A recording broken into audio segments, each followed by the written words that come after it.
So just doing a weight test on this real quick. This subwoofer in box weighs exactly 40 pounds, just to show you guys that. And yes, it's on a Wii board, but it's actually accurate. It's an actual weight sensor on it, in it. What's up, YouTube? This is your boy Game for Daniel, aka Big D, and back with another video. And today I'm gonna be starting a how-to video. So today is how to hook up a amplifier, car amplifier, in your own home. So this is the setup I got right here. I have a Boss. Now I'm doing all cheap products here. It's just hear me out here. I have so many subwoofers, like, just to show you. So right here is a Rockville 500 15-inch sub. Then I got a Powell Blue Weight 1200 watt. And then I have a competition Pioneer dual 400 watts. And yeah, just so many more speakers. But yeah, as you can see there, I have so many subs and I don't know which one to try. But I think I'm just gonna try out my Boss Audio 2300 watt car subwoofer. I mean, it's already in the box and everything. This was a buy that my dad got me a long time ago, because, you know, like, I begged him to get it because I really wanted a car sub in my own home. And at the time I was only powering it with like a cheap 3-disc receiver. But anyway, this was a whole bundle for like $100. It was the subwoofer itself came separate, and then the box came separate, and you just had to put it together. Well, $100 buy right here. So it's, you know, a cheap subwoofer, but hey, it's gonna get the job done in this video. Boss Audio 2300 watt. And then the amp I got going on here is a $150 amp, which I got it on sale. It was on sale for 50 bucks, but I went and paid an extra $15, which was $65 for the amp and the whole kit with all the wires. So this is the amp we're gonna be using today. So pretty good, cheap amp. Got a really amazing deal. I mean, it only makes sense to keep, like, it makes sense to use a $150 amp with a $100 subwoofer. So that's literally gonna be the setup for today. And it's gonna be how to pretty much hook all this up in your own home. Like, because they're intended for cars. They're intended to put in cars. But I'm gonna show you guys how to hook it up in your own home. So let's get started. Alright, so let's open up our Crunch PX 1000.2. If you want to see an unboxing video of this, I did. I'll leave the link in the description when I did that. Check it out. So let's open up 2-channel 1000 watt. So right here's the amp that we're looking at here. Okay. Alright, so open up the kit. All the things we need: zip ties, screws, covers, the pins, which they call devil's pitchfork, you know, all that you're gonna need for the wires. Okay. Everything we need here. Speaker wire.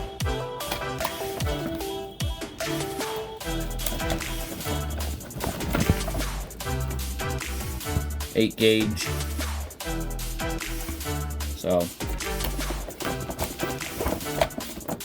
RCA's, cords, and look at this sucker. Big ass fuse. So that's the fuse for that. So the brand we got for the wires is SSL.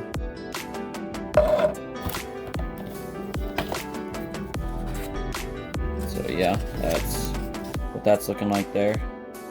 SSL. Soundstorm Lab. It pretty much just says thank you for purchasing free extended warranty, which is nice. So these are all the things you need to be able to hook up your amp to your sub. And don't forget the battery, which this is a 12-volt battery at 5 amp, I think. 5 amp or 2. I think it's like 2 amp to 5 amp. But the battery's going to be the most important part of this video, which I had to buy that separate.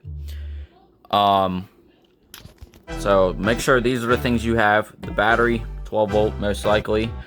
Or however big you want to go. Just make sure you know what your amp is going to require, and just make sure you get the whole kit. It's best just to get the kit. Comes with everything, amp and then sub. Let's get into it. Alright, so right here is the amp. So first thing we're going to do is grab our speaker wire. So make sure positive to negative, which this one, the white stripe is the positive and then the solid is the negative.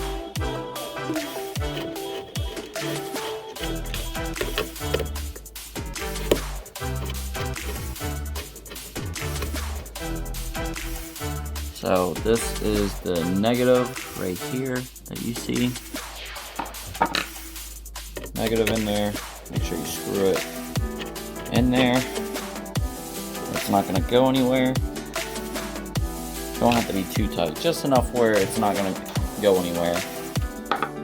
Then we got the positive to the positive side. Alright, so once that's in there, I'm not going to bridge it. I'm just going to leave it like this for now, but later on I will bridge it, which that's a whole different subject to talk about.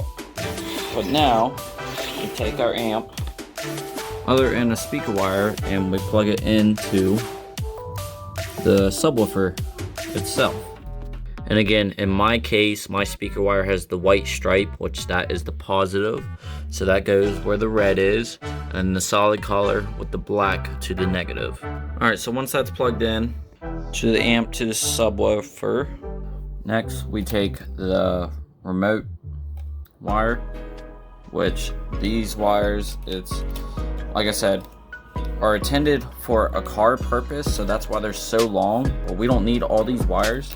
So we're just gonna cut from here to there.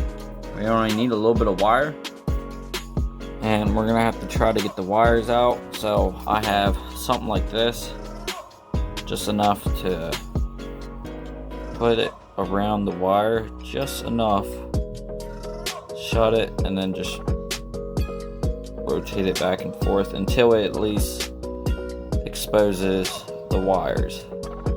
So just cut it enough, not where you don't want to cut it all the way, and then voila, just like that, enough to expose the wires. And then we do the other end. Now we're gonna have to do this method for all the wires. Well, the only wires you got to do this with is the ground, not the ground wire, but the remote wire, which is this, and then the speaker wire, which the speaker wires, I did it. And then now we're just doing the remote wire and 12-volt wire. So again, you rotate it enough, just enough, and then you try pulling it. Just keep rotating that until it exposes the wires. So what you want to do with that wire is unscrew the 12-volt screw and unscrew the remote screw. Take this wire and combine both of them together. You're going to want to combine that together. Screw it down.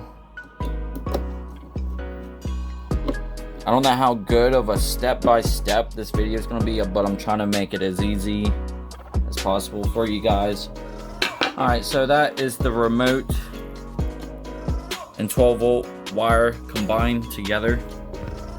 Next is our power cable, which is an 8-gauge high-performance power cable. Which this one's red, which is going to match the amp just fine. Just fine. So you see the ring right here. You see the ring right here, and it sounds like there's something going on outside. I hear sirens. But anyway, I haven't even played the amp yet, and there's already sirens going on outside. Alright, so anyway, what we're doing with this screw and this, we're doing this on the 12 volt side. So stick that down through, and make sure your remote wire is still in the 12 volt, and you just want to screw that down. Yep. So there's sirens going on out there, and I haven't even played anything yet. That's the funny part. But hopefully everything's alright out there. Anyway, it's not the ring side. I meant to tell you it's this side. So again, we're gonna have to do the peeling on the power wire, and make sure you just peel just the outside so you don't clip the wire, and just rotate that until you can take that off. It's a little bit thicker, so it's gonna need a good few rotations to get that off. Alright, so once you get your 8 gauge power cord peeled and you got wire showing, now we take the screw where the 12 volt goes. Make sure your other wire is in there as well, and just stick the power cable down in there. Okay, make sure it's down in there like that. I know it's kind of a little hard for you guys to see at the moment. And just screw that sucker down in there, just tight enough where it ain't gonna go anywhere. Nice and snug. Alright, so our ground wire, which is the black one, which is the 8K high performance, or not 8K, it's an 8 gauge, my bad. 8K is a TV resolution. It's 8 gauge. This is an 8 gauge. So again, this goes where the ground wire sets. Okay. So unscrew that just enough so you can get the wire in there. Get that wire in there. Snug it. It's literally, the whole process is just literally peeling the wires so you can get the wires exposed, and literally just plugging them in the right slots. It's literally peel, plug, peel, plug. Now, if all your wires are already out and exposed and you don't have to peel, then it's just pretty much just plugging them in the right spot. Now, the only thing I'm really going to do here, just to make this a little easier, I'm going to take one of these, which they call like devil's pitchforks. I'm going to take that and just put it on the power or the ground. Stick it on that ground. That way it'll be easier, because the ground is what's going to go on the negative on the battery. And then the red power cable is going to go where the red is, positive. So since, you know, I'm going to get the wires exposed enough, and then I'm going to just plug that in. That way it's just going to be easier to plug it in the battery with this devil's pitchfork. Alright, so I peeled the cord off. So I got wire showing, which focus there, focus. Alright, so yeah, I got wire showing. And I'm just taking this wire, twisting it, and just gonna stick it through here. That way it's gonna be a lot easier to plug it into the battery. So now I got my wire devil pitchfork, as they call it, power cable. Alright, so there we go. So literally this is what the setup should be looking like on the amp. Alright, so now flip it to the other side of the amp, and this is where all the controls are going to be at on your amplifier.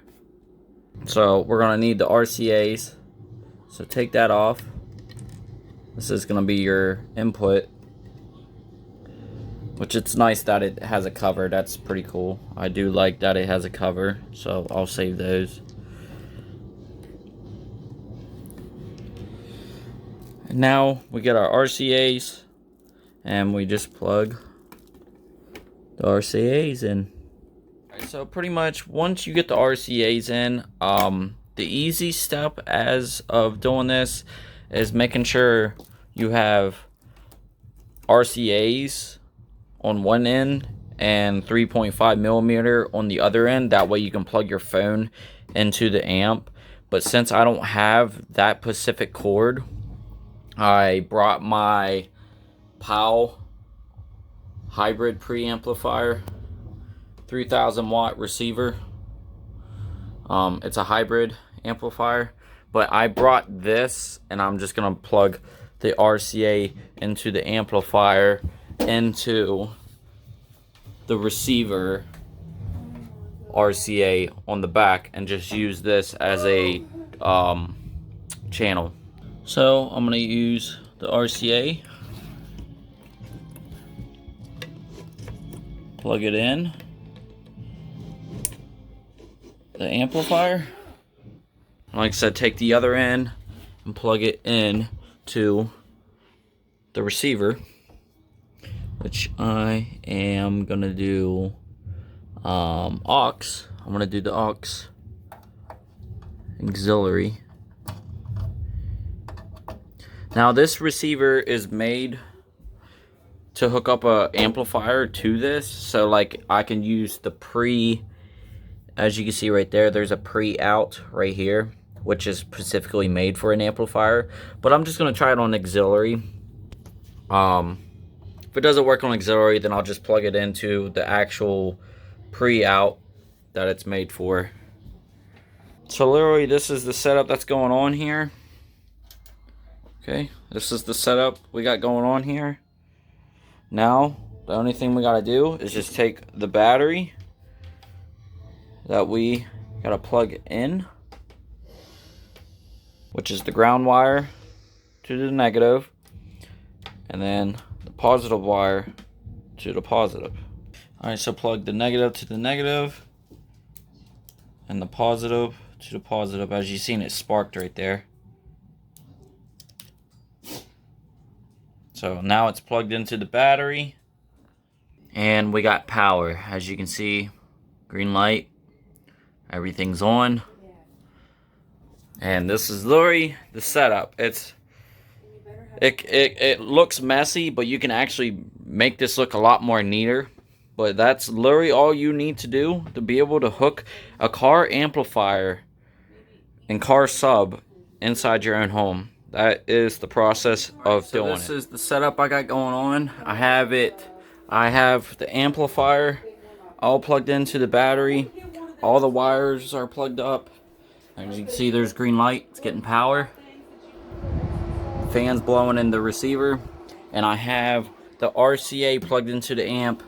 I went and plugged it into the sub out. So the receiver just acts as a subwoofer output back into the amplifier, which the amplifier is giving it power, and it just gives me control of the volume on the receiver, which sub out.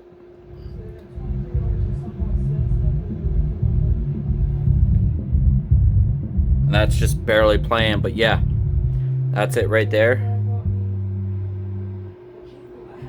So I have the volume all the way up on this, and then right here is just like a little knob for me to control the subwoofer volume, because obviously the amp has no volume. There's no volume controls. Yeah, you can control like the gain, you can control the super bass, you can control stuff like that, but there's no actual volume. And that's what the remote, if you remember the remote we plugged into, the remote is just coming back into the amp, and I'm having it come back into the receiver as a volume, as you can see right there.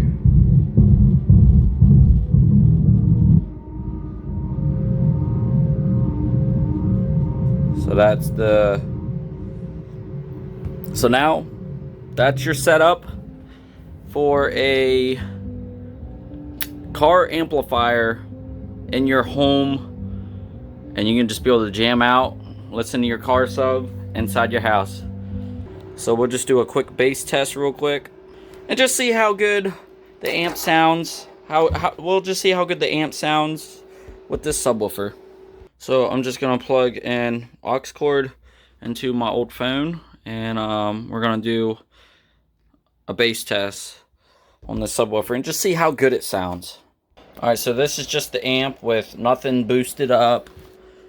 Just the way it is when it came packaged. It's not, there's no super bass added to it or nothing. This is just to see what the amp and subwoofer sounds like. So turn on.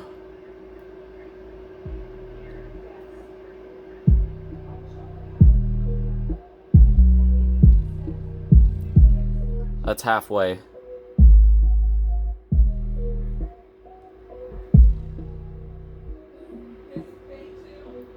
Sounds good though. It sounds really good. It's not bad. Like I said, the whole setup. So if you look at it, the amp, I only paid $65 for the amp and the whole kit. And then obviously this whole setup was $100. And then this receiver was I think $200. So I mean, that's like no more. You're spending no more than $350 or $365, something like that. That's a really cheap setup compared to other setups. Like I've seen setups clear up to $500 to $800. This is just only $365 altogether. So it's not a bad deal. Sounds really nice too. Getting some movement.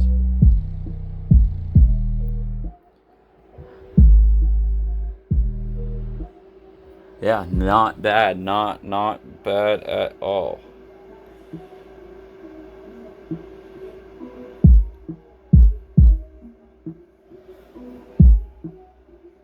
That's just real quick. Cranked up real quick.